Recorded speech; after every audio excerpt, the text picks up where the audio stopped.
Hi again then guys, and so we've got another PP specific circuit setup for you today, and this time we've got something a little bit different, because often when I make these PP builds they tend to be more about handling rather than necessarily straight line speed. This though is a tune specifically for tracks where you need more speed, such as the Le Mans, Special Stage Route 7, not necessarily Route X, it's not a top speed tune in that sense.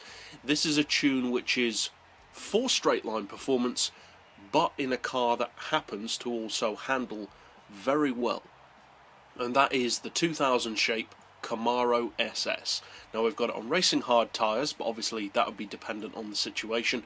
For the suspension we've got the ride height on 80, front and rear, springs on 975 and 750, the dampers and anti-roll on 4, neutral camber and tow. We'll come back to the gearbox in just a second.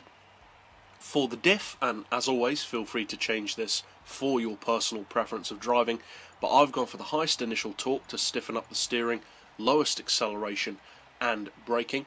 As far as power, we've fitted everything plus an oil change, apart from NOS, that's down to personal preference obviously.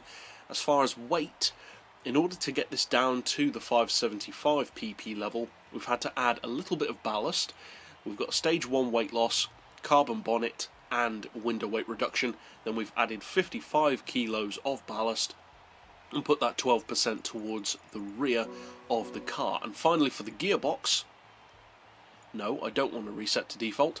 For the gearbox we've got the highest possible auto setting, then for the individual gears 2.7, 1.8, 1.3, 1, 800 and 600 with a final drive of 3.5. Now as it stands, this gearbox allows the car to go beyond 200 relatively easily.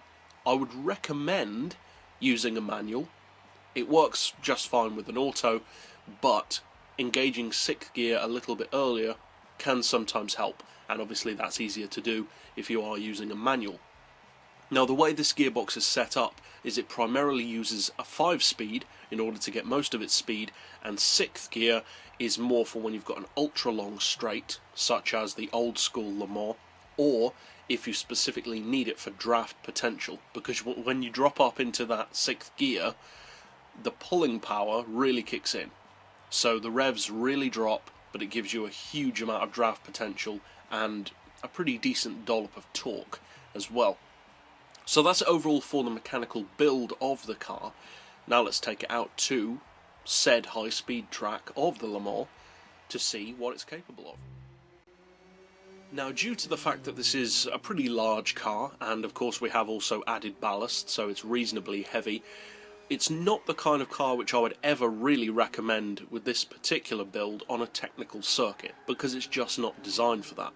As it happens, this car can be made to handle extremely well, even better than this, but that's just not the purpose of this build.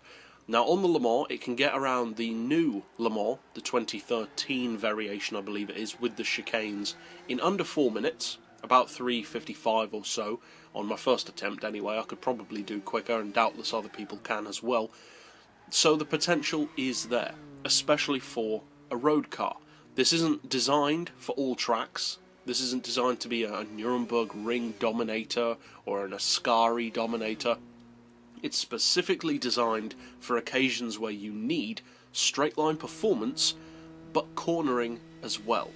But whereas usually the builds that I make are, say, 70% geared towards handling and 30% towards speed, this is more, I would say, 80% speed, 20% handling.